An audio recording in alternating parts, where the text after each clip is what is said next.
नमस्कार सर। सत्साई भी सत्साई। क्या नाम है जी आपका? मेरा नाम धर्मवीर दास है जी। क्या काम करते हैं आप?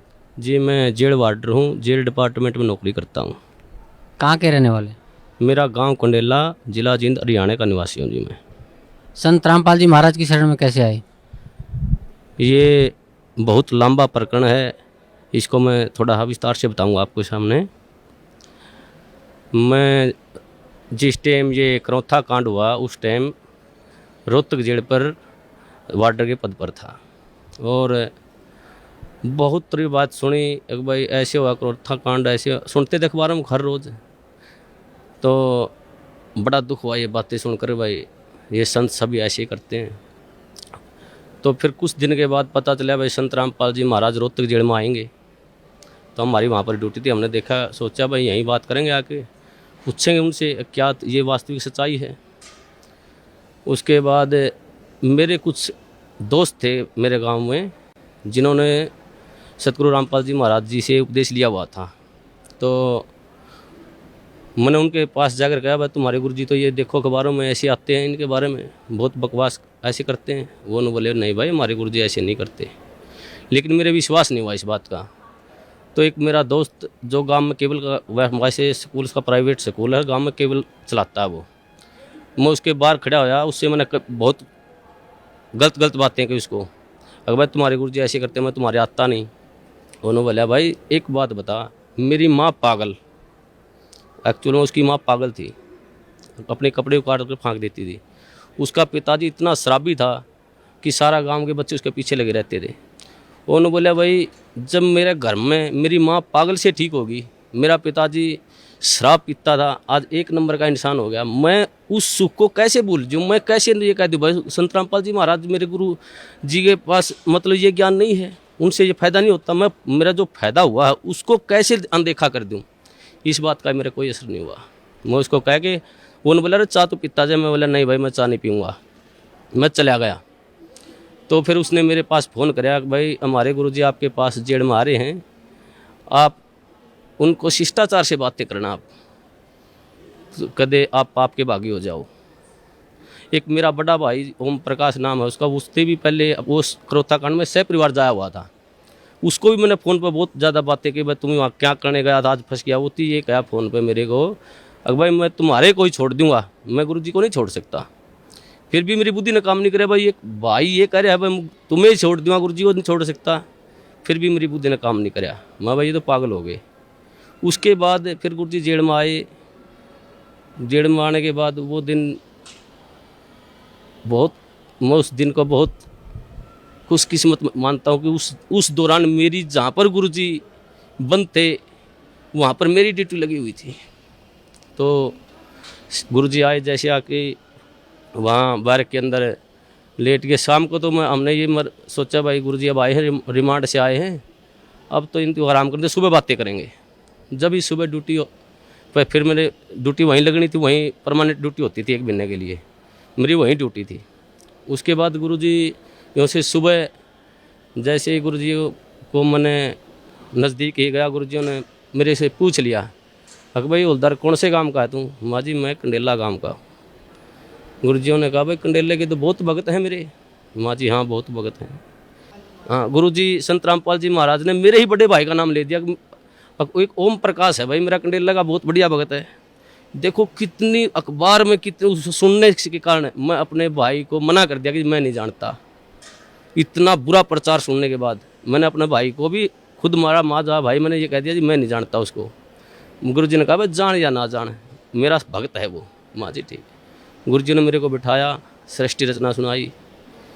मेरे को सृष्टि रचना सुनाने के बाद गुरुजी ने कहा बेटा ये बिल्कुल सत्य है जो सृष्टि रचना मैंने तेरे को सुनाई, इसको आपने ऐसे लगेगा जैसे ये मनगढ़ंत कहानी है। तो मैंने सृष्टि रचना सुनने के बाद मेरी ड्यूटी ऑफ हो गई, मैं चला गया।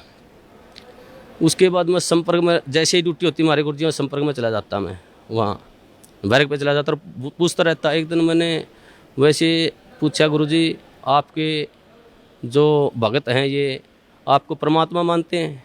तो बोले भाई हाँ जी परमात्मा मानते बेटा मेरे को। माँ जी नहीं मानते परमात्मा, क्योंकि मेरे अंदर तो अड़ंगा भरा हुआ था, मैं दो कौड़ी का इंसान। तो उन्होंने बोले क्या बात है बेटा? माँ जी जब आप भगवान मान लिए तो फिर उल्टा कदम क्यों रखना? वो फिर डर क्यों रहे हैं, हम तो सामने आना चाहिए। हमारे गुरु जी ने कहा बेटा कोई बात नहीं, अब थोड़े डर रहे हैं, वो सामने भी आएंगे। तो ऐसे हर रोज़ मैं गुरुजियों से पूछता जी ये जो आप मार्ग बता रही, ये रोड़ा क्यों हुआ, क्या कारण था इसका। तो गुरुजियों ने बताया बेटा ये सत्तर प्रकाश पुस्तक पर रोड़ा था सारा, मैं प्रोजेक्टर पे दिखाता था इसको, और ये जितने भी आर्य समाजी हैं, ये आचार्य बैठे हैं, ये इसको बेच कर रोजी रोटी बना रहे हैं। इसमें वास्तविकता कुछ लिखी हुई है और हमारे समाज को बता रहे हैं कुछ अलग। तो उस बात पे ये रोड़ा था सारा। तो मैं एक इस परोपकार का ये काम कर रहा हूँ, ये भक्ति विधि सही बता रहा हूँ। मैं कहने लगा जी इस पृथ्वी पर ऐसा इंसान कोई नहीं जो परोपकार के लिए निस्वार्थ भाव से कार्य करता हो। तो गुरुजी ने कहा बेटा ये दास है। तो उस टाइम मेरे वैसे तो मन में अड़ंगा भरा था, मेरे गुरुजी ने कही, मेरे उस बात का विश्वास माँ जी मेरे ये बात जचती नहीं। तूने बोला बेटा जचो या ना जचो, मैं तेरे को जो बता रहा हूँ ये सत्य है। तो उस प्रभाव से मैं गांव में जो मेरा दोस्त केबल चलाता था उससे कहने लगा मैं तू कैसेट चढ़ा कर गुरुजी ज्ञान में ज्ञान, तो तत्व ज्ञान संदेश की कैसेट थी, उसमें जैसे मैं हर रोज़ घर जाता रहा तो वो कैसेट चलवा देता। एक दिन मैं कैसेट सुन रहा था, रात के 9:30-10 बजे का टाइम था। तो एक कैसेट इतनी मार्मिक कैसेट थी, उसमें मैं क्या बताऊँ, मेरे गुरुजियों के लिए मेरा हृदय फाट गया था। वो परमात्मा सतगुरुदेव उन्होंने कहा कि इस दास की जीभ कट जाए अगर झूठ बोलता हो तो मैं इस परोपकार समाज के लिए ज्ञान छुड़ा रहा हूँ। तो गुरुजियों ने वो ज्ञान सुना, मेरे भीतर में लगी वह बात, भाई ये संत ये कह रहे हैं कि दास की जीभ कट जाए, अब मैं कोई स्वार्थ नहीं मेरा।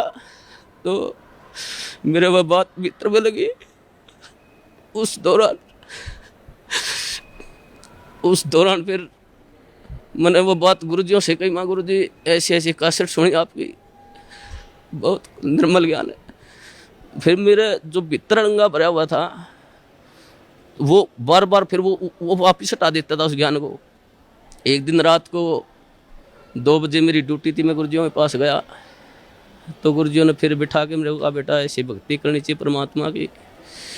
तो गुरुजियों ने जो सुनाया सारी भक्ति बताने के बाद कहा बेटा आई तेरे कुछ समझ में बात। मेरे मुंह से ऑटोमेटिक, वैसे मैं कहना भी नहीं चाह रहा था मेरे से, यार जी आप बिल्कुल सत्य है, आपका ज्ञान बिल्कुल सत्य है, मैं ही ऐसा पापी हूँ जो मेरे अंदर नहीं समा रहा ये ज्ञान। तो हमारे गुरुजी ने कहा बेटा अब समाएगा ये ज्ञान तेरे अंदर, अब समाएगा। उस दिन से मेरे अंदर वो ज्ञान बिल्कुल भीतर समाने, जो गुरुजी कहते सारा समाने लग गया। एक दिन जैसे ही गुरुजी ऐसे घूम रहे थे, मैं भी वहाँ पर बैठा, जब लोग मैंने उपदेश नहीं दिया था, मैं वैसे ज्ञान सुनता था मैं। तो एक भक्त ने एक जैसे मुलाजिम आया, वो मेरे साथ का साथी, उसने आते ही गुरुजी से कहा, हंसते हुए कहा अगर जी आपको तो मिट्टी में मिला दिया। हमारे गुरुजी ने कहा हाँ बेटा मिट्टी में मिला दिया भाई।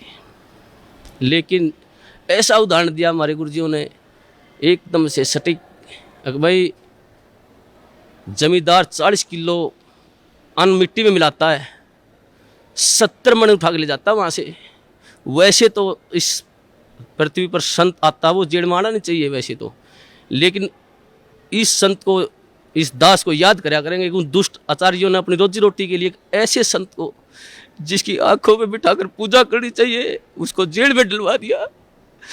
ऐसा मार्ग जो पृथ्वी पर संत रामपाल जी महाराज जी चला रहे थे, उस मार्ग को लगभग 2.5 वर्ष के लिए बंद करवा दिया। ऐसा मार्ग, ये परमात्मा ऐसा गुरुजियों से वहाँ देखता, जो गुरुजियों पर आरोप लगाए गए ऐसे आरोप, इंसान पागल होकर मर जाए, ये तो समर्थ परमात्मा है।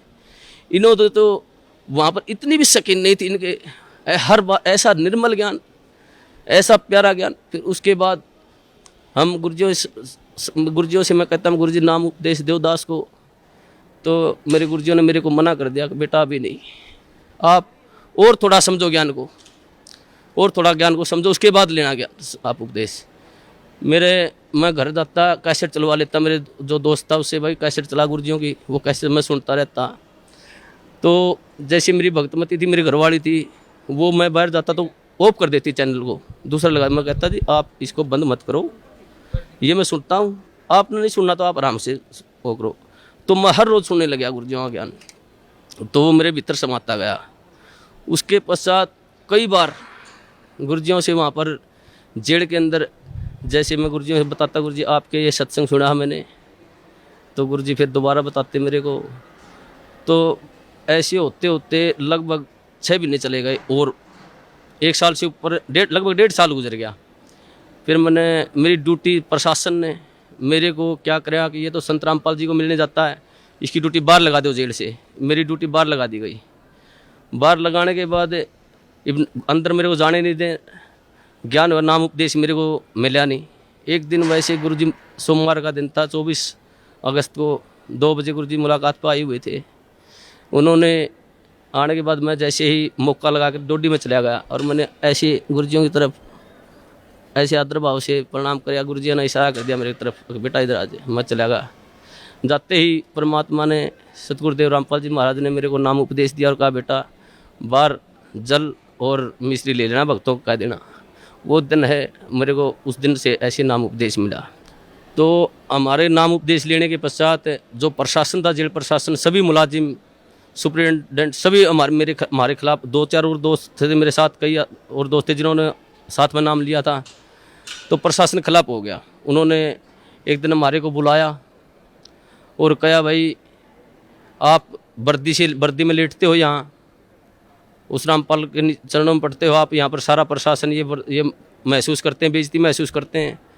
हमने कहा जी परमात्मा ही को बातें हैं, हम तो कौन कहने वाले हैं। परमात्मा ने की दास है, सतगुरुदेव रामपाल जी महाराज की दास है। मैंने जेल सुप्रिटेंडेंट को कहा जी आप जिस वक्त ड्यूटी पर आते हो आप परमात्मा को मानते हो?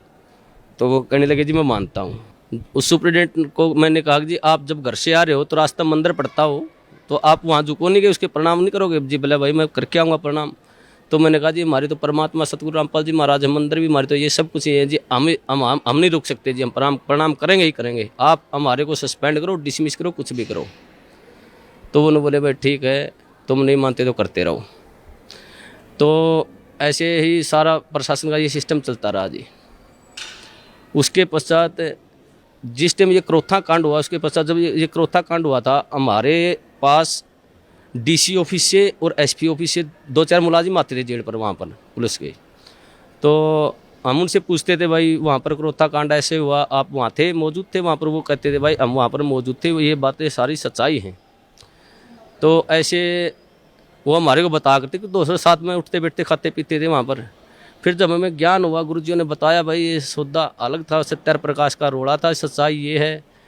तो फिर हम उसे बहस करने लगे, भाई तुम वहाँ बताओ वहाँ पर ऐसे हुआ था और ये गुरुजी बता रहे हैं ऐसे, सच्चाई है ये। तो एक दिन मैं उनसे ऐसे बहस कर रहा था, भाई तुम झूठ बोलते हो। फिर एक मुलाजिम ने मेरे को बताया, बोला भाई ये सत्य है, हम उस टाइम झूठ बोलिया कर दे, ये सच्चाई नहीं, सच्चाई जो तू बता रहा है ये है सत्य। जब मन में आए परमात्मा, हे सतगुरुदेव, ऐसे जुल्म ढाए उन दुष्टों ने, फिर भी समाज, फिर भी देखो कितनी झूठ, एक दोहरा रोटी खाने वाला आदमी झूठ बोल रहा है, झूठ बोलिया कर दे एक भ्रमत करने के लिए। तो उस दिन से फिर वहाँ से फिर पक्की दिल में जज की भाई ये सारा जो समाज है झूठ है, गुरुजी जो करे हैं वो बिल्कुल सत्य है। उसके पश्चात हम गुरुजियों के साथ रहते थे, जाते थे, प्रणाम करते थे। प्रशासन हमारे खिलाफ हो गया, प्रशासन ने हमारे ट्रांसफ़र करवा दिया अम्बाड़ा, भाई तुम अम्बाड़ा चले जाओ कहने लगे वो।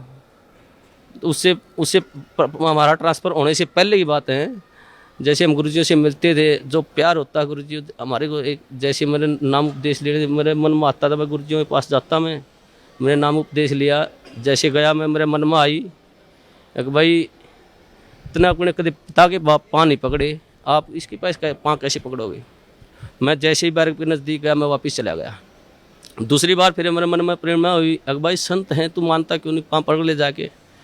फिर जो गेट पर गया फिर वापस चला गया। तीसरी बार फिर मेरे मन में आई, अगर भाई तू जाता ही क्यों वहाँ पर, अगर जाओ तो पाँव पकड़ ले गुरुजियों के। तो मैं जैसे ही गेट में बढ़िया, गुरुजी खड़े थे वहाँ सामने, इंतजार कर रहे थे, वो तो जाने जान परमात्मा। उन्होंने जैसे ही मैंने गुरुजियों चरण का हाथ लगाया, उन्होंने मेरे को छाती का लगा लिया ऐसे। वो अनुभव, जो सुख, जो गुरुजियों ने कहा बेटा अब मैं तो 2 साल और जेल में रह दूँ, मेरे कोई सुख नहीं। मैं आया तेरे लिए था बेटा यहाँ पर, वो दिन आज भी याद आता। उस दिन तो मेरे ज्ञान नहीं था मुझे, परमात्मा ने ऐसी दया करी मुझ नीच पर, सारे परिवार पर। मेरे को, मेरी शादी को भी कई वर्ष हो गए थे, कोई औलाद नहीं थी मेरे। तो गुरुजियों ने, मैंने प्रार्थना की गुरुजी ऐसे ऐसे हमारे संतान ने, गुरुजियों ने कहा बेटा तुम दोनों नाम ले लो जब तुम्हारे संतान होगी, और तुम्हारे भाग्य में संतान नहीं है, परमात्मा खुद अपने कोटे से संतान देंगे तेरे को। तो उस दिन फिर भगतमती, मेरी भगतमती को भी मैंने कहा भाई ये परमात्मा आए हुए हैं, पूर्ण संत हैं, ये ज्ञान सुनो आप। तो वो सीडी सुनने लगी, उनको भी ज्ञान हो गया। फिर उसके पश्चात उसने भी फिर जेल में मैंने गुरुजी से प्रार्थना करी, गुरुजी भगतमती भी नाम लेना चाहती है, बोला बेटा बाहर सीडी पे दवा देना, मेरा आदेश है। उसने भी फिर नाम उपदेश दे दिया गुरुजियों ने, गुरुजियों के आदेश से बाहर। तो 1 साल के अंदर फिर हमारे परमात्मा ने अपनी कृपा से एक संतान, एक लड़का भी दिया। उस परमात्मा के क्या सुख गुना, इतने सुख दिए हैं मेरे को, इस परमात्मा की इतनी दया है। और सबसे बड़ा काम मुझे मतलब 2 कौड़ी का इंसान हूँ, मुझे भक्ति का क्या पता है। गुरुजी ने जो प्यार होता है, जो प्यार वास्तविक प्यार गुरुजी ने दिया मेरे को, मुझे तो पता ही भी नहीं था प्यार क्या होता है। ये परमात्मा, ये जाने, ये वो परमात्मा है, ये सारी सृष्टि के पालन करता है। ये पूर्ण संत कबीर परमेश्वर हैं, ये तो एक लीला कर रहे हैं यहाँ पर। हम 2 कौड़ी के जीवों के लिए ये भटकते रहे, एक आत्मा के लिए ये परमात्मा लाखों रुपए बाहर देते हैं। और ये समाज इसको कहते हैं ये बुरा ही कर रहा है। ये पूर्ण परमात्मा पर, जो पूर्ण परमात्मा का संत होता है वो बुराई नहीं करता किसी की। ये तो अपने बच्चों के लिए शिक्षा दे रहे समाज को, भाई तुम पहचानो ये ज्ञान ऐसा पवित्र ज्ञान है परमात्मा इस पृथ्वी पर। ये किसी संत में देख लो, किसी आधार ही नहीं ज्ञान का, और ये ऐसा ज्ञान दे रहे हैं, मोक्ष का मार्ग बता रहे हैं, ढोल पीट रहे हैं, हर इन्हीं को कहते निंदा करते हैं। ये परमात्मा, मैं तो इस सब समाज से यही कहूँगा कि इस संत को, ये पूर्ण परमात्मा, इनकी पलकों में बैठाकर पूजा करनी चाहिए इनकी। और सभी समाज से कहूँगा अपने और अपने परिवार को जितना भी जल्दी हो सके यहाँ पर सतगुरु बंदी छोड़ सतगुरु रामपाल जी महाराज की शरण में लाकर उनका कल्याण करवाए, और सभी भाइयों को बताएं बस वास्तविक ज्ञान वहाँ पर है। मैं यही कहना चाहूँगा। सत साहिब। धन्यवाद, धन्यवाद।